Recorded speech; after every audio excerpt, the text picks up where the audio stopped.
बहुत ही सुंदर विषय लिया है कि जैन धर्म के मौलिक सिद्धांत।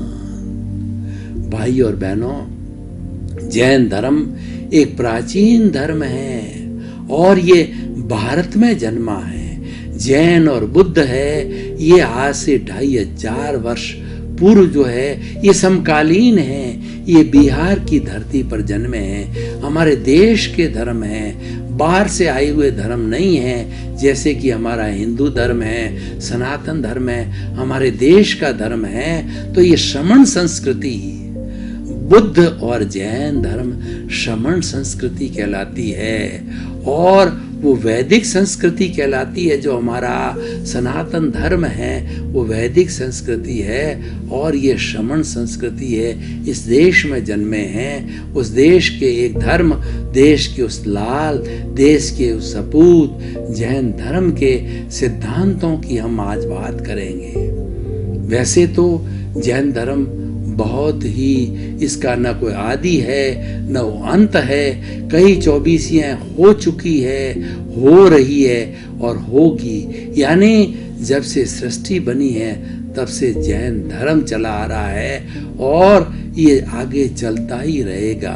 उसको हम आरा कहते हैं। ये 20 करोड़ का सागर का आरा होता है, जिसके की जो है वो 6 जो है वो विभाग होते हैं, जो और 6 और सिरपिणी काल के होते हैं, 6 अर्पिणी काल के आरे होते हैं। अभी 5वां आरा चल रहा है और ये जो है दुष्यम आरा है।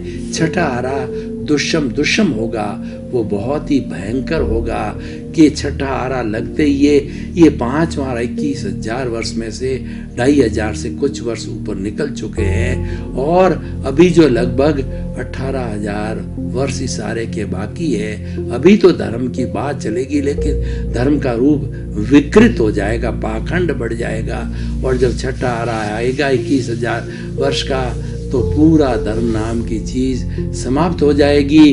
बड़ी मछली छोटी मछली को खाएगी और मनुष्य की उम्र टोटल है 12 साल की होगी। उसकी हाइट एक बलात की होगी, उसके अंदर दादा दादी नाना नानी बन जाएगा।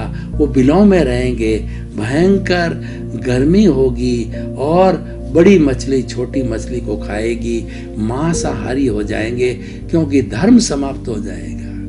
ये धर्म ही हमें सिखाता है और धर्म जब समाप्त हो जाए, अधर्म बढ़ता है, जब पाप बढ़ता है तो इस सृष्टि का विकृत रूप हो जाता है और ये हमारी नेचर माँ कराने लग जाती है। नेचर माँ भयंकर दुख में आ जाती है। नेचर माँ सुख में कब रहती है? जब उसका धर्म रूपी बेटा उसके साथ रहता है और अधर्म हो जाता है, दूसरा कपूत बेटा आ जाता है तो माँ दुखी हो जाती है। तो मैं बात कर रहा था जैन धर्म के सिद्धांत। आज हम 5 मुख्य सिद्धांतों को लेकर के चलेंगे। वैसे तो बहुत से सिद्धांत है, मुख्य सिद्धांत है अहिंसा, दूसरा अनेकांत, तीसरा अपरिग्रह, चौथा है आत्मकर्तृत्ववाद और कर्मवाद। जितना हमारे पास समय है इसकी थोड़ी मुख्य रूप से व्याख्या करेंगे। अहिंसा परमो धर्म जैन धर्म के लिए कहा जाता है कि जितनी सूक्ष्मतम व्याख्या जैन धर्म की, जो अहिंसा की व्याख्या जैन धर्म में की गई है, उतना ये विश्व के 365 धर्म दर्शनों में या भारत के 55 धर्म दर्शन जो यूनिवर्सिटियों में पढ़ाए जाते हैं या वर्ल्ड फिलोसॉफिकल कांग्रेस में 365 तरह के धर्म दर्शन आते हैं लोग हर 5 साल के बाद कुंभ में, तो उन सब में जो है वो अहिंसा की सूक्ष्मतम व्याख्या जैन धर्म में की गई है। क्योंकि जैन धर्म की अहिंसा कैसी है?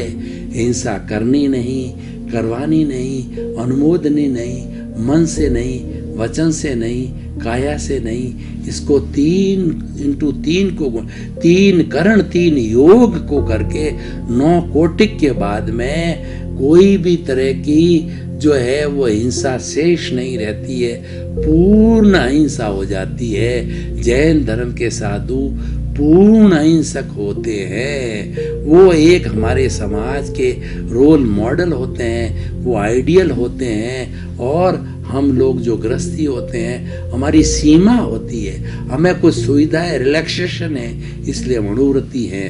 तो अहिंसा, अहिंसा सब भूय खेमं करी, अहिंसा सबका कल्याण करने वाली है। अहिंसा माँ है, माँ अपनी संतान का बुरा नहीं सोचती है। ये नेचर माँ 84 लाख जीवा योनि का भरण पोषण करती है, सभी उसकी संतान है। हम वसुधैव कुटुंबकम में क्या कहते हैं, हमारी ये वसुधा एक है, हम एक ईश्वर की संतान है।